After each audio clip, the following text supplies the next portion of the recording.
Guys, இப்போ நம்ம மீன் குளத்தி பகவதி அம்மன் கோயிலுக்கு வந்திருக்கிறோம். இங்கே பார்த்தீங்களா, இவர் போகிறாருல, இவங்க வந்து இந்த மாதிரி வேட்டி கட்டிட்டு தான் போகணும். இது ஒரு முக்கியமான இன்ஃபர்மேஷன். ஒரு லாரி பக்கத்தில் போகுது. முக்கியமான இன்ஃபர்மேஷன், துண்டு கட்டிட்டு போகணும், இல்லைன்னா கோயிலுக்குள்ளே விட மாட்டேன்னு சொல்கிறாங்க. நானே வந்து அப்படி தான் மாற்றிக்கிட்டேன்.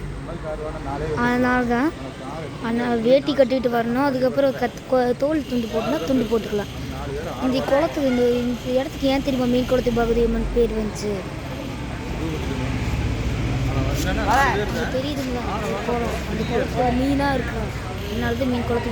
அதே என்ட்ரன்ஸே பாருங்கள், மீன் இருக்குதா, அதனாலதான் மீன் குளத்து பகவதி அம்மன் பாருங்கள். என்ட்ரன்ஸ் இதுக்கு முன் என்ட்ரன்ஸு. சாமி போய் பார்த்தா அழகாக இருக்குது. ஆனால் ஃபோன் யூஸ் பண்ணக்கூடாதுன்னு சொல்லிட்டாங்க. சரி, பாய், நெக்ஸ்ட் வீடியோவில் பார்க்கலாம்.